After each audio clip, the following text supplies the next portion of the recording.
crying little. Yoga.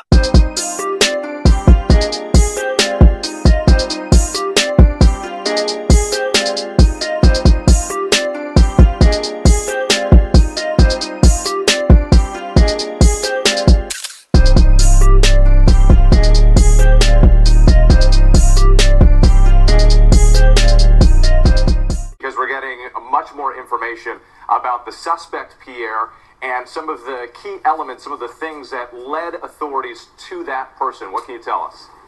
Well, with the newest information we have, we can now identify the suspect in custody being questioned by law enforcement. Again, the case wrapped up by the FBI, ATF, Secret Service. The suspect is being identified to us as Cesar Sayak, 56 years old, of Aventura, Florida.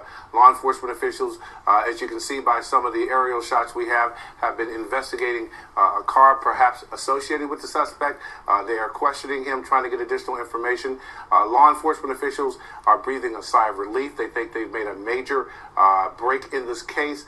We're being told that at the upcoming press conference at the Department of Justice at 2:30, the Attorney General Jeff Sessions, FBI Director Chris Wray, and the NYPD Commissioner James O'Neill will attend this press conference to brief us on how they got to the suspect.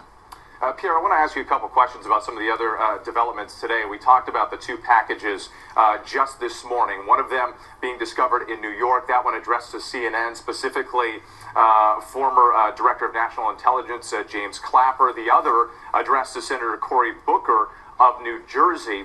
What will happen now? Thankfully, no one has been injured throughout this investigation. But what will happen with these packages? We know they're sending them to FBI headquarters in Virginia to be inspected. How does this move forward from here? Well, each one of these packages, these potential devices, are being sent to the FBI laboratory in Quantico, Virginia, where they're being dissected, taken apart piece by piece so that they can analyze what exactly we're talking about. One of the things they want to determine is how viable these devices are or are not. The other thing that I can tell you with that they're quite concerned about is that there could be additional packages still in the pipeline that have been shipped out already, and law enforcement officials are still working this case hard. No resources being spared, so this is still an ongoing matter despite the break in the case. All right, Pierre Thomas for us, thank you. And I do want to point out, while the president called them bombs, we're calling them suspected explosive devices because law enforcement sources are telling us they don't know yet the sophistication level of these devices. They want to inspect them, and that's all part of the investigation. Let's go to Eva Pilgrim in Florida, because Opelika, Florida, Eva, became a focal point of this case in the past few days, specifically a postal facility where they were able to intercept some of these packages.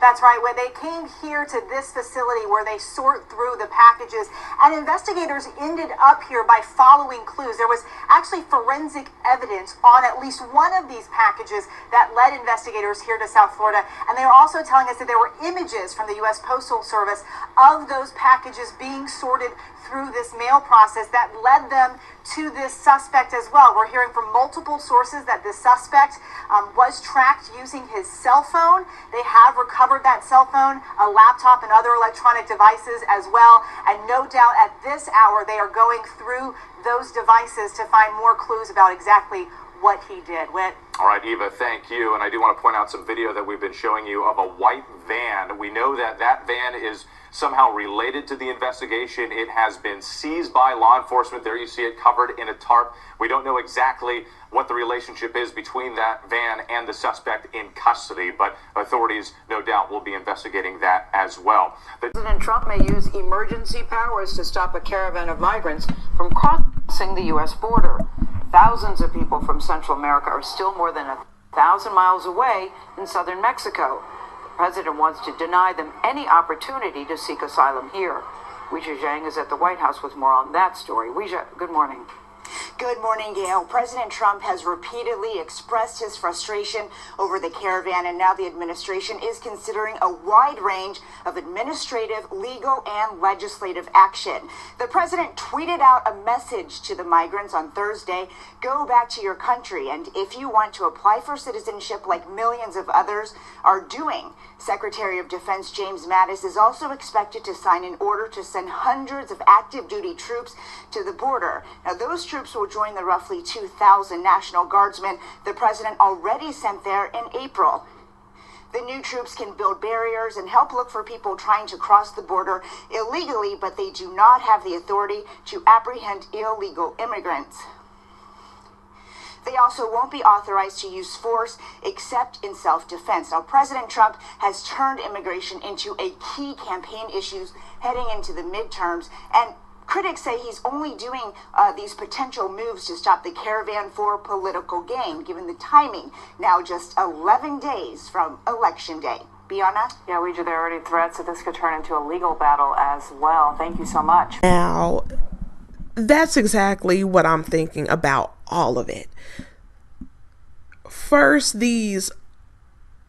I can't call them bombs because now they're saying they're alleged explosive devices, and they all went to past presidents of the DNC and the former DNC chair and, the Democrats and all of that. The Democrats' life is in danger. And this is a few days before the election. And you have the caravan that's conveniently coming over from Honduras. And it's headed through Mexico. And Trump is setting up here, literally trying to say that the dangerous caravan is headed to the border. Oh my God, you need to be scared. You need to vote Republican. I mean, have we really got to this point where there's no end to the damn shenanigans that are going on in the political arena? This is insane. The Democrats and Republicans do not know when to stop. They are in a fierce battle with each other. I believe, and this is my opinion, and I'm allowed to have it, that the Democrats hired someone to do this shit. No one was ever going to get hurt. No one was in danger of an explosive device.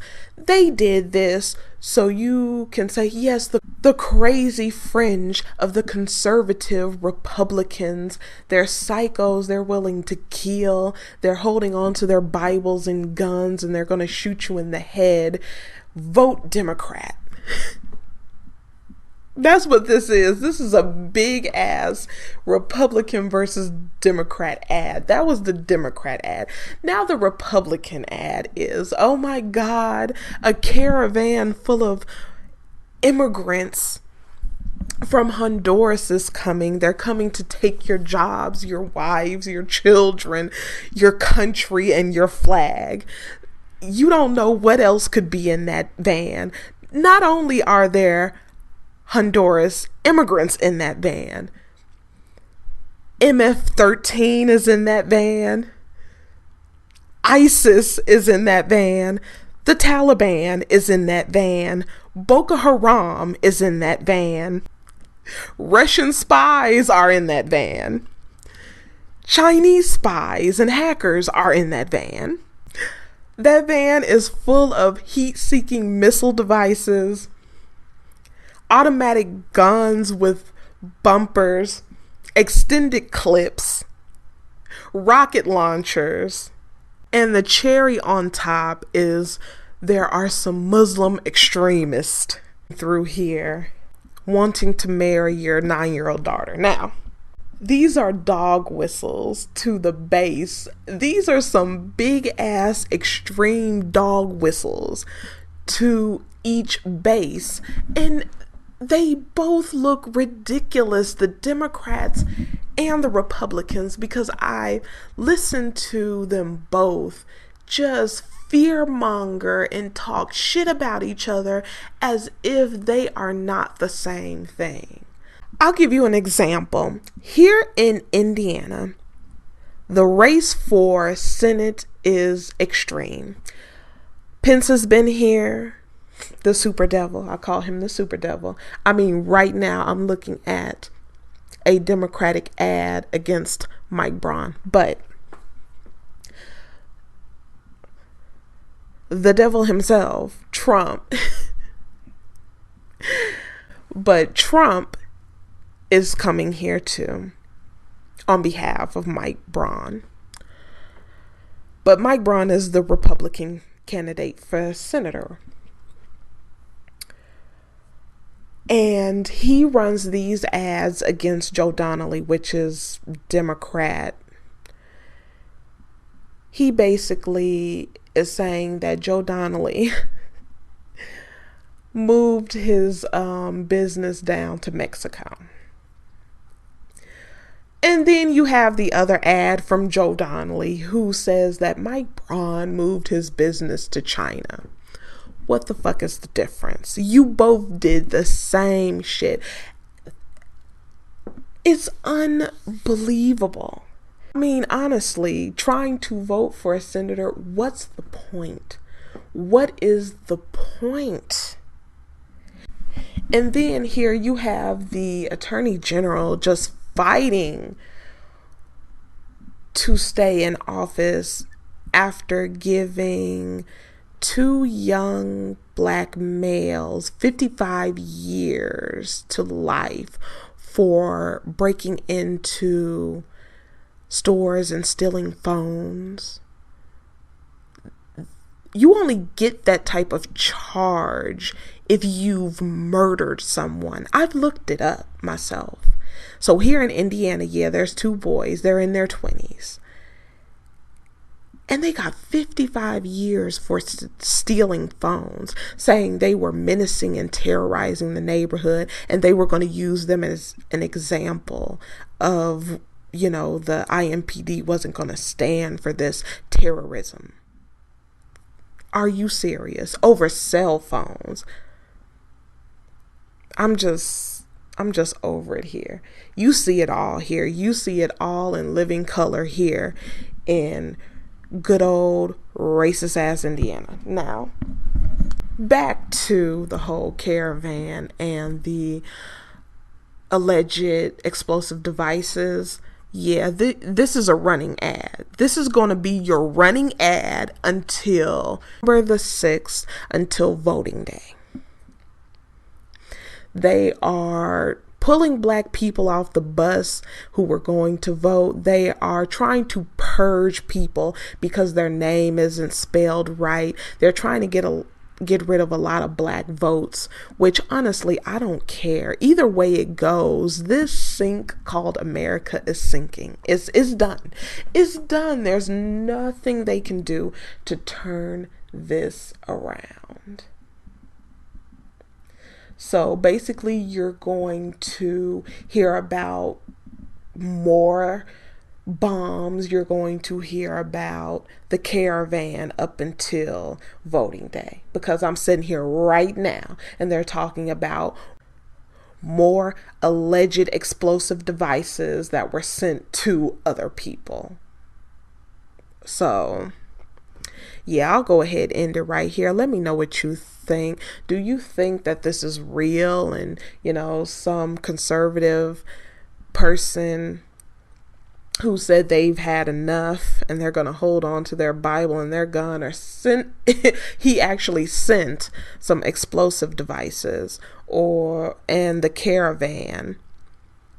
Do you think that all of this is real, or do you think it's fake news? And I'll see you in the next one. Always.